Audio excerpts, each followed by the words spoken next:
എന്നും ഒരേപോലെ ചിക്കൻ കറി ഉണ്ടാക്കി നിങ്ങളൊക്കെ മടുത്തോ? എങ്കിൽ നല്ലൊരു മുഗളായി ചിക്കൻ്റെ റെസിപ്പി ഞാൻ നിങ്ങൾക്കൊന്ന് പരിചയപ്പെടുത്താം. അപ്പോൾ അതിനാവശ്യമുള്ള ഇൻഗ്രീഡിയൻസ് ഞാനിപ്പോൾ ഒരു 1/2 കിലോയോളം കണ്ടോ ചിക്കൻ നല്ല വലിയ കഷ്ണമായിട്ട് ഇതിനകത്ത് ഉപ്പും മഞ്ഞൾപ്പൊടിയും മുളക് പൊടിയും മാത്രം പരട്ടി ഒരു അരമണിക്കൂർ വെച്ചത് എടുത്തിട്ടുണ്ട്. പിന്നെ 2 സവോള ഇത് നമുക്ക് വറക്കാനുള്ളതാണ്. പിന്നെ ginger garlic paste 1 table spoon, garam മസാലപ്പൊടി 1 ടീസ്പൂണ്, പിന്നെ Kashmiri chilli powder 1 table spoon, മുളക് പൊടി 1 ടീസ്പൂണ്, മല്ലിപ്പൊടി 1 ടീസ്പൂൺ, മഞ്ഞൾപ്പൊടി 1/2 ടീസ്പൂൺ, പിന്നെ അരയ്ക്കാനായിട്ട് കുറച്ച് തേങ്ങ, ഏകദേശം ഒരു 3 ടേബിൾ സ്പൂൺ തേങ്ങ, 5-6 അണ്ടിപ്പരിപ്പ്, 2-5 ബദാം, പിന്നെ തൈര് വേണം. തൈരും കൂടെ ചേർത്തിട്ടാണ് തേങ്ങയും അണ്ടിപ്പരിപ്പും ബദാമും എല്ലാം കൂടെ അരച്ചെടുക്കുന്നത്. പിന്നെ ബാക്കിയുള്ള ഇൻഗ്രീഡിയൻസ് ഞാൻ സ്റ്റെപ്പ് ബൈ സ്റ്റെപ്പായിട്ട് ആഡ് ചെയ്യുന്നതനുസരിച്ച് കാണിച്ചു തരാം. അപ്പോൾ ഇതെല്ലാം കൊണ്ട് നല്ല അടിപൊളി ചപ്പാത്തിക്കും നെയ്ച്ചോറിനും ഒക്കെ പറ്റിയ ഒരു മുഗളായി ചിക്കൻ നിങ്ങളൊന്ന് ഉണ്ടാക്കി നോക്കാമല്ലോ.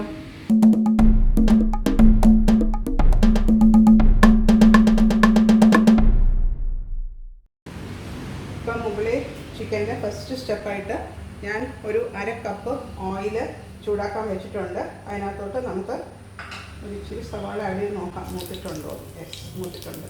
അതിനകത്തോട്ട് ഞാനിപ്പോൾ 2 സവാള സ്ലൈസ് ചെയ്തത്. ഇതെന്താണെന്ന് വെച്ചാൽ ഇതിനെ നമുക്ക് വറുത്ത് കോരണം ഈ എണ്ണയിൽ നിന്ന്. അപ്പോൾ നന്നായിട്ട് നമ്മൾ ബിരിയാണിക്കൊക്കെ വറുക്കുന്ന പോലെ നല്ല മൂപ്പിച്ച് വറുത്ത് എടുക്കണം. അത് കുറച്ച് സമയം എടുക്കും. ഒരു 5-8 മിനിറ്റ് കൊണ്ട് നമുക്കതിനെ ഫ്രൈ ചെയ്ത് മാറ്റാം. അപ്പോൾ എൻ്റെ റെസിപ്പീസൊക്കെ നിങ്ങൾക്ക് ഇഷ്ടമാവുന്നുണ്ടെന്ന് വിചാരിക്കുന്നുണ്ട് ഞാൻ. എൻ്റെ റെസ്പോൺസൊക്കെ തീർച്ചയായിട്ടും എൻ്റെ ചാനലിൽ ഇട്ട് തരണേ. അപ്പോഴേ എനിക്ക് അറിയാൻ പറ്റുള്ളൂ. എന്തെങ്കിലും വ്യത്യാസപ്പെടുത്തണമെങ്കിലോ വേറെ എന്തെങ്കിലും ഡിഷസ് നിങ്ങൾക്ക് സ്പെഷ്യലായിട്ട് വേണമെങ്കിൽ എന്നോട് ആവശ്യപ്പെട്ടാൽ മതി. ഞാൻ പറ്റുന്നതനുസരിച്ച് ചെയ്തു തരാം. ഇപ്പോൾ ഇതൊന്ന് നന്നായിട്ടൊന്ന് ബ്രൗൺ ആയി വരും. ഇപ്പം നമ്മൾ വഴറ്റാൻ ഇരുന്ന ഉള്ളിയൊക്കെ കണ്ടോ നല്ല ഗോൾഡൻ ബ്രൗൺ ആയിട്ടുണ്ട്. ഇനിയിപ്പോൾ ഞാൻ ഇതിനെ എണ്ണയിൽ നിന്നൊന്ന് മാറ്റാൻ പോവാം. എന്നിട്ട് നമുക്ക് ഈ എണ്ണയിൽ തന്നെ ചിക്കനെ ഒന്ന് ഫ്രൈ ചെയ്ത് എടുക്കണം. അധികം ഇനി മൂക്കാൻ സമ്മതിക്കേണ്ട. നമുക്കതിനെ അടുപ്പത്തുനിന്ന് മാറ്റാം. ഇപ്പോൾ ഉള്ളിയൊക്കെ മാറ്റി അതിനകത്തോട്ട് നമുക്ക് കോഴി കഷ്ണങ്ങളിട്ട് ഫ്രൈ ചെയ്ത് എടുക്കണം. നല്ല ഹൈ ഹീറ്റിൽ വേണം ഫ്രൈ ചെയ്യാനായിട്ട്. പിന്നെ നമ്മളതിനെ വേവിക്കുന്നുണ്ട്. അപ്പോൾ ഇപ്പോൾ തൽക്കാലം വെറുതെ ഒന്ന് ഫ്രൈ ചെയ്ത് 2 സൈഡും ബ്രൗൺ ആവുന്ന വരെ ഒന്ന് ഫ്രൈ ചെയ്ത് എടുക്കാം.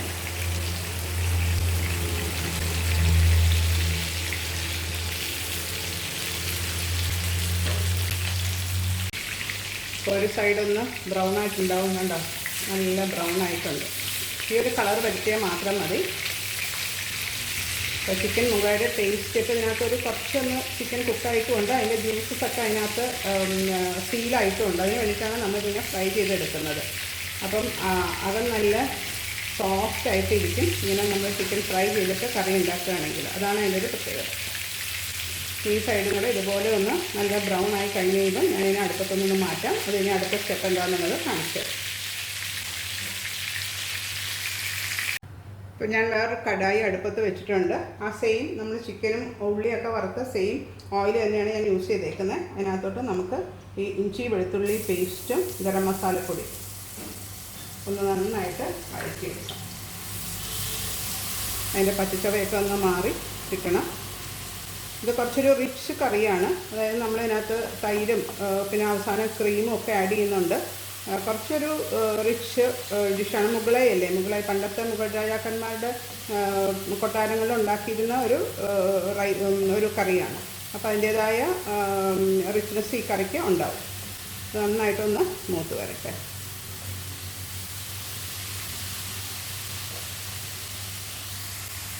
അപ്പോൾ ഇഞ്ചി വെളുത്തുള്ളി പേസ്റ്റൊക്കെ നന്നായിട്ട് വഴന്ന് വന്നിട്ടുണ്ട്. അതിനകത്തോട്ട് നമ്മൾ ആ തേങ്ങയും അണ്ടിപ്പരിപ്പും തൈരും അരച്ചതെല്ലാം കൂടെ ആഡ് ചെയ്യുക.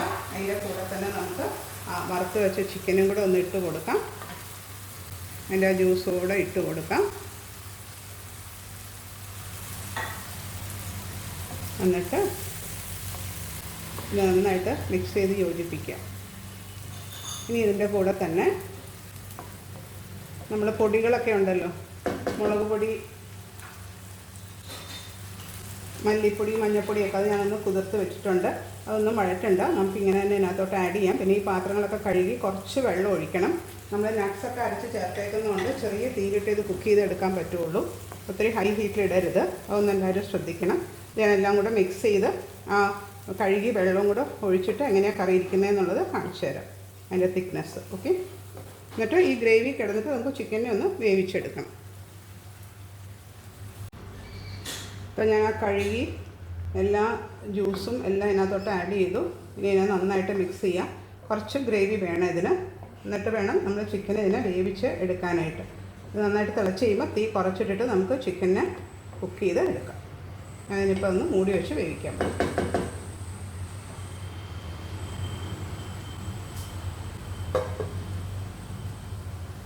അപ്പോൾ ഞാൻ ആ ചിക്കൻ കറിയുടെ അടപ്പൊന്ന് മാറ്റി നോക്കുകയാണ്. കണ്ടോ, നന്നായിട്ട് എണ്ണയൊക്കെ തെളിഞ്ഞ് വന്നിട്ടുണ്ട്.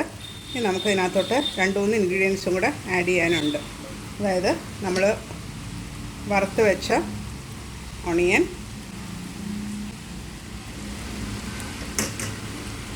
അതിനകത്തോട്ട് ആ വറുത്ത സവാള, നമ്മൾ നേരത്തെ മൊരിയിച്ച് വെച്ചിരുന്ന സവാള ഇതിനകത്തോട്ട് ആഡ് ചെയ്ത് കൊടുക്കാം.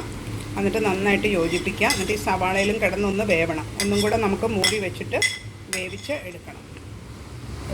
കണ്ടോ, നല്ല മുഗളായി ഗ്രേവിയിൽ കിടന്ന് ചിക്കൻ കറി റെഡിയായിക്കൊണ്ടേ ഇരിക്കുന്നുണ്ട്. നല്ല കളറും ആയിട്ടുണ്ട്, നല്ല ടേസ്റ്റാണ്. അപ്പോൾ പറ്റുന്നവർ ഇതൊന്ന് ട്രൈ ചെയ്ത് നോക്കുക. നിങ്ങൾക്ക് എല്ലാവർക്കും ഇഷ്ടമാവും. ഒരു ഡിഫറെൻ്റ് ആയിട്ടുള്ളൊരു കറി ആയിരിക്കും ഇത്. അപ്പോൾ ഇഷ്ടപ്പെട്ടാൽ നിങ്ങൾ എൻ്റെ ചാനലൊന്ന് സബ്സ്ക്രൈബ് ചെയ്യുക. ആ നോട്ടിഫിക്കേഷൻ ബെല്ലും ഒന്ന് പ്രസ് ചെയ്താൽ ഞാൻ ഇടുന്ന അനുസരിച്ച് നിങ്ങൾക്ക് കിട്ടിക്കൊണ്ടിരിക്കുക ഓരോ റെസിപ്പീസ്. ഇപ്പോൾ ഒരു 2-3 മിനിറ്റ് കഴിഞ്ഞിട്ടുണ്ട്.